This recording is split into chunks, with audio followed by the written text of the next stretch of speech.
I understand that there are many out there on the internet that are new to the left-hand path, and more than a few of them are still angry at the religion they grew up with and with religion in general. Thus, they seek a stark divide between religion and the occult. Well, I came across this quote on Facebook, a quote I read to my wife, who started laughing. There is no left-hand path, right-hand path in the occult.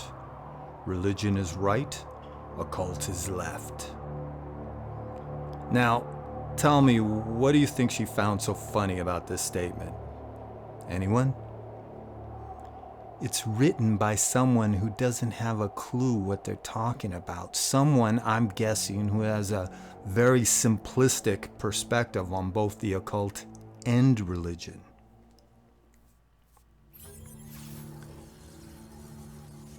To begin with, the terms left-hand path, right-hand path transcend religion and the occult.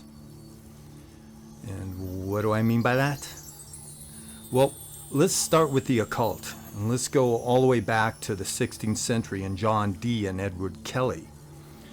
If you don't know who they are, Dee was a personal astrologer to Queen Elizabeth I, and Kelly was the founder of Enochian magic. And I hate to break it to you, but they were not on the left-hand path. But no one can say they were not occultists, though. And why do I say they weren't on the left-hand path? Because one major aspect of their practice was connecting with the angels, and I'm not talking about the fallen kind. Now, a rather common yet somewhat pedestrian term for the left-hand path is black magic. And Eliphas Levi, one of the most renowned occultists of the 19th century, who just so happened to have drawn this image, had this to say about black magic. In black magic, the devil means the employment of the grand magical agent for a wicked purpose by a perverted will. And we have Helena Blavatsky, founder of the Theosophical Society, an occultist practitioner who defined true occultism as altruism.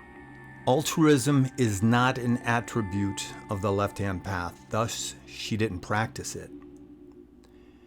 And we have the Hermetic Order of the Golden Dawn, a secret society consisting of some of the most well-known occultists of the turn of the 20th century, which was in no way a left-hand path organization. Even its most infamous member, Aleister Crowley, said this about black magic.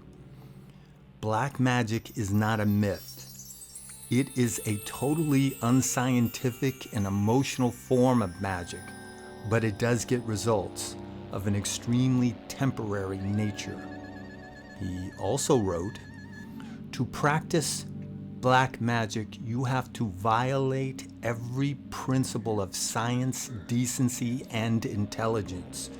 You must be obsessed with an insane idea of the importance of the petty object of your wretched and selfish desires. Now, I've just proven that the occult can be right-hand path, but can religion be left-hand path? Yes, of course it can. Let's begin in the East with Hinduism, where the terms right-hand path and left-hand path originated.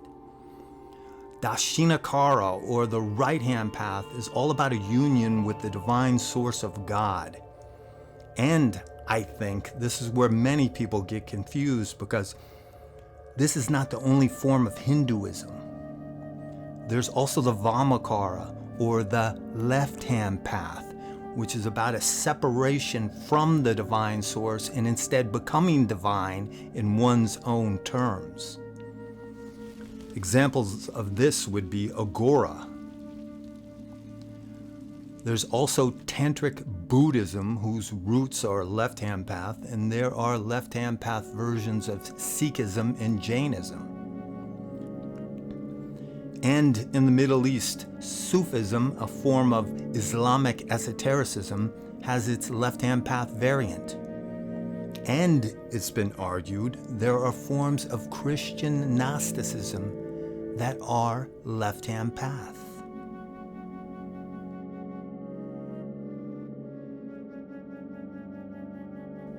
So, in conclusion, the right-left dichotomy is not between religion and the occult. It's about the objective, what's at the end of the path, and whether you're going to cuddle up in the arms of the divine or you're going to be the divine. And if you can't understand this, then don't even attempt to go down the left-hand path, because you're going to get lost very quickly. Until next time, my friends.